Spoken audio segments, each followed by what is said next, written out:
What's up, nerds? It's Zach the Goblin here. Warhammer 40k is one of my favorite things of all time. With mountains of deep lore and hundreds of books to pull from, you could spend a lifetime sifting through it all and still not know everything. Now, I might be exaggerating slightly, but the fact that most everyone only has a partial knowledge of the full picture, to me, is what makes the grim darkness of the 40k universe so interesting. Since 40k is grimdark, it can be super serious, which is cool, but to me, some of my favorite things about the setting is when things get a little silly, a little wacky, if you will. I think the contrast against the overall grimdarkness of the setting makes these moments even funnier to me. So that is why today I'm going to be telling you about some more of my favorite funny Warhammer 40k stories. This is now the third video that we've done on this topic, so if you feel like I've missed anything, don't forget to check out the first two videos, or just let me know in the comments below. Who knows? You might even make it into a future video. If you like this video, don't forget to like and subscribe for more Warhammer 40k content. And with that out of the way,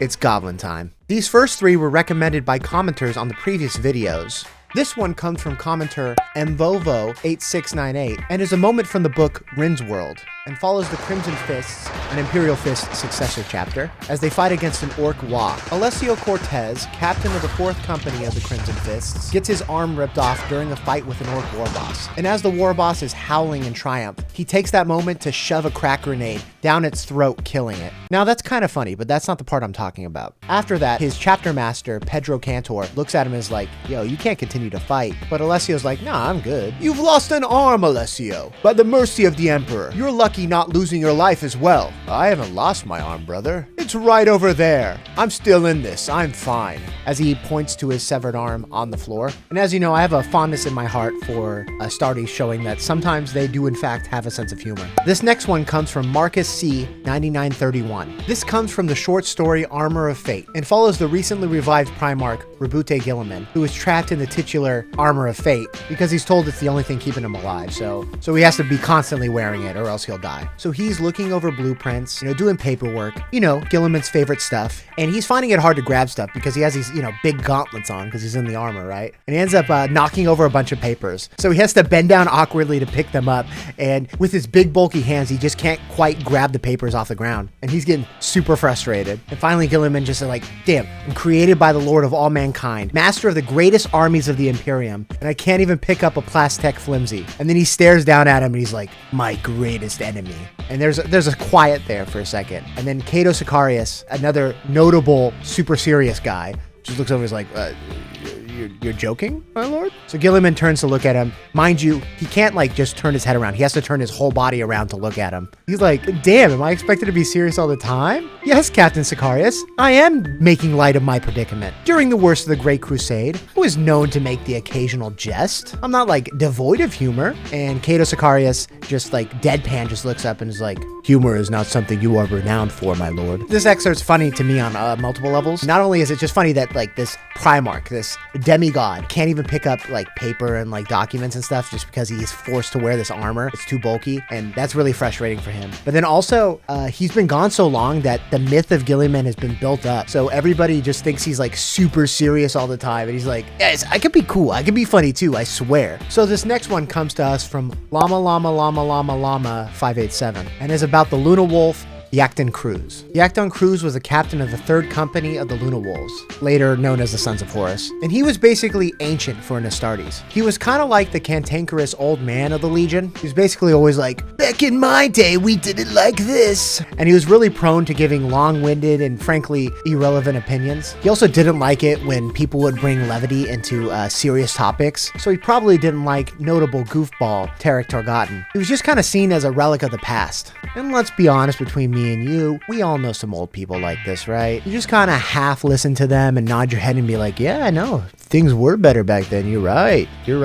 And the Luna Wolves were no different. And that's why Qruze earned the nickname the Half-Herd, because you only heard half of what he was saying because you were only half paying attention to him. And this is extra funny coming from the Astartes because while Iacton Qruze was older than a lot of the other Luna Wolves, I mean, he was still an Astartes. He's still a super soldier. So to see a super soldier be treated like an old man is kind of funny to me. So in the last video, I talked a little bit about Caiaphas Cain and how enjoyable of a character he is. This time I want to talk about a different reoccurring character in the Caiaphas Cain books. The Inquisitor of the Ordo Xenos, Amberley Vail. She is an important important character in many of the Kane stories, and is also Kane's love interest. But none of that is why she's on this list. So in addition to being an important character, she also works as the in-universe editor of the Kane archives. So basically, she's the one going through all of Kane's journals to make coherent stories out of them. And while doing this, she adds little editor's notes. She'll like interject sometimes, and they are almost always hilarious. Some examples are, during the climax of For the Emperor, Kane describes how Amberley's displacer field teleported her out of the way of a bullet just as she was diving for a gun. And then all of a sudden here's a crash and some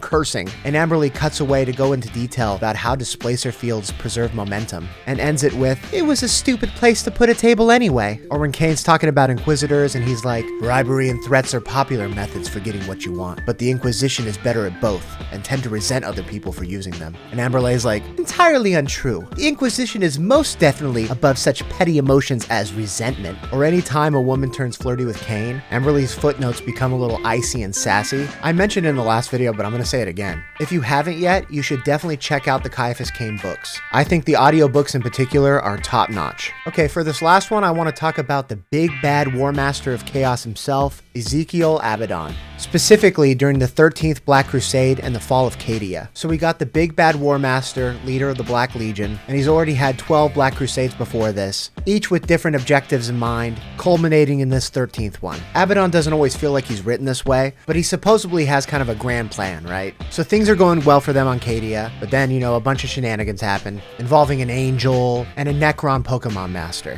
So it looks like the Imperium might win the day, but then at the end, Abaddon just kind of throws a fit, and he's like, "You know what? Screw you guys. If I can't have Cadia, then nobody can." And he just chucks a Blackstone fortress into Cadia, leading to its total destruction. And I really like it because, like, it's really just a big fuck you moment, and it's extra funny coming from the War Master of Chaos. I really like the mental image of him just throwing a little hissy fit. That was supposed to be the last one, but as a little reward for staying to the end of the video, I have a little bonus for you. So there's this demon of Tzeentch called the Changeling, right? And he's known to get up to some mischief from time to time, even playing some tricks on the gods of chaos themselves. My favorite being, when the blood god Khorne was away, he snuck up and put a couple Nurglings on Khorne's throne, creating a somewhat messy whoopee cushion the next time the blood god sat down. So apparently, fart jokes are even funny to unknowable warp entities. Thank you so much for staying till the end of the video. I really hope you enjoyed it. Don't forget to like and subscribe, and let me know your favorite funny things about Warhammer 40k in the comments below. See you next time. Goblin out.